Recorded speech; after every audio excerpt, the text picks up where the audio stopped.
అందరికీ నమస్కారము. పల్నాడు ప్రాంతంలో మాచర్లకు చెందిన ఒక ఒంటరి మహిళ ఇంట్లో ఉంటే ఒక కామాంధుడు ఇంటికి వెళ్లి కత్తితో బెదిరించి ఆమెకు కాళ్ళు చేతులు కట్టి అత్యాచారం చేయడం జరిగింది. దెబ్బలతో ఆమె రోధిస్తూ ఉన్నా పట్టించుకున్న నాదుడు లేదు. అలాగే చూసాం, అరవ శ్రీధర్ అనే జనసేన ఎమ్మెల్యే వల్ల అన్యాయం గురైన ఒక మహిళని నిన్న అరవ శ్రీధర్ అనుచరులు ఎంత దారుణంగా ఆమె మీద దాడి చేశారు. అసలు ఈ ఆంధ్రప్రదేశ్ రాష్ట్రం అనేది అత్యాచార ఆంధ్రప్రదేశ్ గా మారిపోతూ ఉండే పరిస్థితి ఈ కూటమి పాలనలో మనం చూస్తూ ఉన్నాము. 22 నెలలైంది.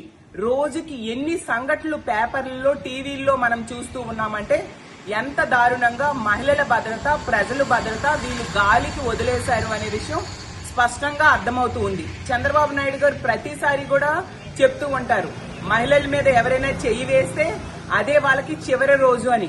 ఎంతమందికి ఇలాంటి అత్యాచారాలు జరుగుతూ ఉన్నాయి కదా మహిళలకి. మరి ఎంతమందికి మీరు చివరి రోజు చేశారు చంద్రబాబు నాయుడు గారు అని నేను అడుగుతూ ఉన్నాను. అలాగే పవన్ కళ్యాణ్ గారు మహిళల మీద ఎవరైనా చేయి వేస్తే వాళ్ళ తాట తీస్తామని పదే పదే చెప్తూ ఉంటారు. మరి మీరు ఎంతమంది తాట తీశారు? మీ జనసేన ఎమ్మెల్యే అనుచరులు ఆ మహిళ మీద దాడి చేస్తే కనీసం స్పందించట్లేదే.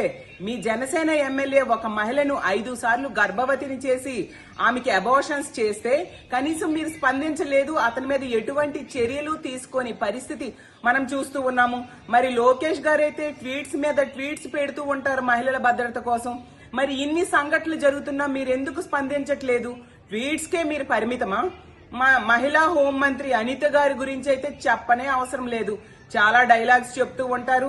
మా జగనన్నని తిట్టడానికి రోజు ప్రెస్ మీట్లు పెడుతూ ఉంటారు, వ్యక్తిగతంగా తిడుతూ ఉంటారు. అసలు ఈ కూటమి అధికారంలోకి వచ్చాక మహిళలు ప్రశాంతంగా నిద్రపోవచ్చు అని కూడా హోంమంత్రి అనిత గారు చెప్పారు. ఎక్కడమ్మా ప్రశాంతంగా నిద్రపోతున్నారు? ఇంట్లో ఉన్న ఈ రోజు రక్షణ లేని పరిస్థితి. ఆ మాచర్లలో మహిళ ఒంటరిగా జీవిస్తూ ఉంది. తన ఇంట్లో తాను ఉంటే వేరే దుర్మార్గుడు వచ్చి ఈ విధంగా అత్యాచారం చేశాడంటే, ఇంట్లో ఉన్నా కూడా ఈ కూటమి పాలనలో మహిళలకు రక్షణ లేదు అంటే ఎలాంటి దారుణమైన పరిస్థితులు ఈ రాష్ట్రంలో నెలకొన్నాయో అర్థం చేసుకోవచ్చు. ఈ కూటమి పాలనలో ముఖ్యమంత్రి గారు, హోంమంత్రి గారు, డీజీపీ గారు మహిళల భద్రత అనేది గాలికి వదిలేశారు. మహిళలకి భద్రత కల్పించడంలో పూర్తిగా వైఫల్యం చెందారు అనే దానికి ఈ సంఘటనలు మరో ఉదాహరణలుగా నిలుస్తూ ఉండే పరిస్థితి మనం చూస్తూ ఉన్నాం. గతంలో జగన్మోహన్ రెడ్డి గారి పాలనలో మహిళల రక్షణ కోసం దిశ అనే ఒక గొప్ప వ్యవస్థను తీసుకురావడం జరిగింది. మరి దిశ యాప్ అనేది ఈ కూటమి అధికారంలోకి వచ్చాక నిర్వీర్యం అయిపోయే పరిస్థితి మనం చూస్తూ ఉన్నాము. అలాగే దిశ పోలీస్ స్టేషన్స్ ను కూడా నిర్వీర్యం చేశారు. ప్రతి సెక్రటేరియట్ పరిధిలో ఉన్న మహిళా పోలీసులు కూడా పని చేయకుండా, వాళ్ళు లేకుండా చేస్తూ ఉండే పరిస్థితి మనం చూస్తూ ఉన్నాం. ఇలా జరుగుతూ ఉంటే ఇలాంటి సంఘటనలు రిపీటెడ్ గా మనకు కనిపిస్తూ ఉన్నాయి. ఎందుకంటే ఈ కూటమి పాలనలో మహిళల భద్రత అనేది గాలికి వదిలేయడం వల్ల, మహిళల మీద అఘాయిత్యాలు చేసే వాళ్ళకి ఎటువంటి శిక్షలు వేయకపోవడం వల్ల ఇలాంటి సంఘటనలు పదే పదే జరుగుతూ ఉండే పరిస్థితి మనం చూస్తూ ఉన్నాం.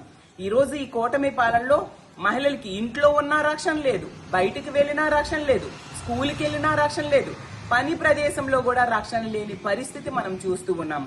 ఈ రోజు కూటమి అధికారంలోకి వచ్చాక ఒకవైపు మద్యం విచ్చలవిడిగా దొరుకుతూ ఉండే పరిస్థితి, మద్యం ఏరులై పారుతూ ఉండే పరిస్థితి మనం చూస్తూ ఉన్నాము. 80-90 వేల బెల్ షాప్స్ ఈ రాష్ట్రంలో మనకు కనిపిస్తూ ఉన్నాయి.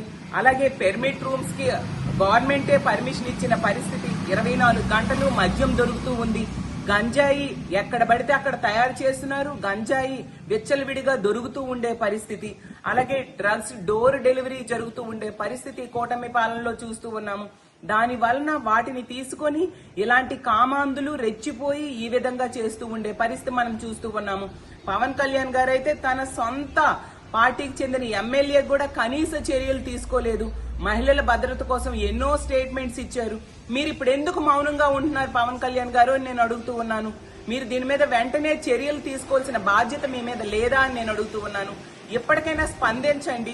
ఇలా స్పందించకుండా ఇలా నిమ్మకు నీరెత్తినట్టుగా మీరు కూర్చొని ఉంటే ఎలా? మహిళల రక్షణ ఎలా? ఈ రోజు మహిళల భద్రత కల్పించడంలో వైఫల్యం చెందారు, మహిళల రక్షణ గాలికి వదిలేశారు అనేది దేశవ్యాప్తంగా ఈ ఆంధ్రప్రదేశ్ రాష్ట్రం కోసం చర్చ జరుగుతూ ఉండే పరిస్థితి మనం చూస్తూ ఉన్నాము. ఎప్పటికైనా మీరు కళ్ళు తెరవాల్సిందిగా కోరుతున్నాను. ఇలాంటి మహిళల రక్షణని గాలి కొదిలేస్తే, ఇలాంటి అఘాయిత్యాలు రోజు జరుగుతూ ఉంటే ఖచ్చితంగా మహిళలు మీకు దగ్గరలోనే బుద్ధి చెప్పే సమయం దగ్గరలోనే ఉందని తెలియజేస్తూ ఉన్నాను. అలాగే అమిత్ షా గారే స్వయంగా లేఖ రాయడం జరిగింది. 112 emergency call centre number call చేస్తే ఆంధ్రప్రదేశ్ రాష్ట్రంలో పోలీసులు స్పందించే టైం 26 నిమిషాలు అనేసి. అంటే ఎంత దారుణం! దేశవ్యాప్తంగా ఆ స్పందించే టైం 18 నిమిషాలు ఉంటే మన పోలీసులు ఇంత లేట్ గా స్పందిస్తే మహిళలకి భద్రత ఎక్కడ దొరుకుతుంది అని నేను అడుగుతూ ఉన్నాను. అలాగే తీసుకుంటే ఈ రాష్ట్రంలో రోజుకి మహిళల మీద 3-4 అత్యాచారాలు, హత్యలు జరుగుతున్నాయి. అలాగే రోజుకి 50-60 మంది మహిళల మీద అఘాయిత్యాలు జరుగుతూ ఉండే పరిస్థితి. ఎంతసేపు పోలీసుల్ని రెడ్ బుక్ రాజ్యాంగం అమలుకి మాత్రమే వాడుతున్నారు తప్ప మహిళల భద్రతకు, ప్రజల భద్రతకు వాడని పరిస్థితి మనం చూస్తూ ఉన్నాము. ఇప్పటికైనా ప్రభుత్వం కళ్ళు తెరవండి.